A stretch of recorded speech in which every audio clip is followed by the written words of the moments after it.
1 bulan lagi menuju Desember, terus udah tahun baru lagi. Kalian ada kabar baik apa di 2025? Kalau aku di 2025 sepertinya tahun pembelajaran untuk jadi lebih sabar dan belajar konsisten. Salah satunya adalah challenge ini buat video di YouTube. Minimal seminggu sekali, walaupun jujur banget nih guys, aku super mager dan males untuk mikir topik, ngedit, dan juga record ngomong kayak gini. Video ini aja aku baru selesai nulis skrip di jam 10 malam dan baru merecord. So, in this November, aku yang bercerita mengenai validasi.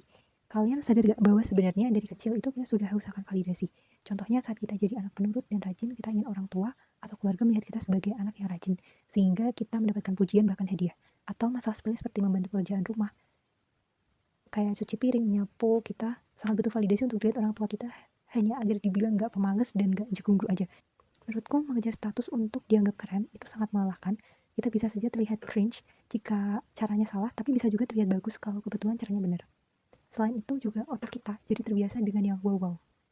Jadi kalau misalkan aja nih kita sedang tidak wow, malah akan membebani kita buat mikirin why-nya. Waktunya kita untuk mengurangi hal-hal yang membawa kita pada validasi. Aku sendiri semakin dewasa, rasanya semakin malas untuk berurusan dengan orang lain, salah satunya menjelaskan dan membuktikan. Walaupun aku menyarankan untuk menjauhkan diri dari validasi, tapi jangan sampai juga kita nggak dihargain orang, karena sejujurnya nggak dihargain orang itu juga nggak enak. Jadi bagaimana cara untuk tetap dihargain orang lain tanpa perlu memvalidasi? Cara paling mudah itu dan paling real kayaknya fokus sama diri sendiri, karena saat kita fokus sama diri sendiri itu dunia sekitar bisa terlupakan begitu saja. Dengan fokus dengan diri sendiri juga membuat kita merasa ada banyak hal yang perlu kita perbaiki. Pernah dengar gak cerita seorang anak yang disuruh muterin masjid sambil membawa segelas air penuh? Nah, kalau misalkan dia belum tahu, jadi ceritanya tuh kayak gini. Dikisahkan ada seorang anak kecil yang setiap hari itu rajin banget sholat di masjid. Lalu suatu hari ia berkata kepada ayahnya, "Ya, mulai hari ini aku gak mau ke masjid lagi." Loh, kenapa? Kata ayahnya kan. Karena di masjid itu aku menemukan beberapa orang kelihatannya mau sholat, tapi malah ada yang sibuk dengan main HP, ada juga yang malah ngobrol sambil menggosip dan main petasan. Terus ayahnya berpikir sejenak dan bilang, "Oke, kalau gitu ada satu syarat yang harus kamu lakukan, setelah itu terserah kamu." "Apa itu ya?" kata si anak. "Ambil satu gelas air penuh, lalu bawa keliling masjid. Ingat, jangan sampai ada air yang tumpah ya." Terus si anak pun membawa segelas air berkeliling masjid dengan hati-hati, hingga tidak ada setetes pun air yang jatuh. Sesampainya di rumah, ayahnya tanya, "Gimana? Udah kamu bawa air itu keliling masjid?" "Udah," jawabnya. "Terus ada yang tumpah gak?" tanya ayahnya. "Gak ada." "Apakah di masjid tadi ada orang yang sibuk dengan HP-nya?" Terus si anak ngomong, "Wah, gak tahu, karena pandanganku cuma tertuju sama gelas ini," kata si anak. "Terus di masjid tadi ada orang yang ngobrol ngegosip gak?"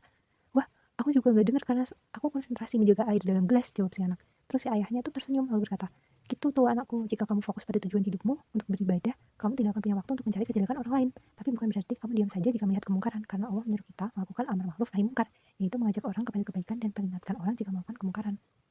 Nanti kalau kamu sudah cukup besar, tolong ingatkan mereka jika masih ada yang keliru dengan hikmah dan nasihat yang baik, agar mereka bisa kembali ke jalan yang benar." Dari cerita itu bisa kita simpulkan kalau kita fokus dengan diri sendiri, kita tidak punya waktu untuk mengorek-orek kejelekan orang lain, dan tentu saja tidak butuh validasi karena kita sudah sibuk dengan urusan kita sendiri. Jadi gitu deh. Segitu aja dari aku. Terima kasih sudah menonton. Super singkat ya guys. Dan mohon maaf atas banyak kekurangan kualitas video selama ini. Semoga video selanjutnya bisa lebih bagus dan niat. Dan sekarang udah jam 10:09. Masih lah ya. Masuk di bulan November. Jadi terima kasih. Bye.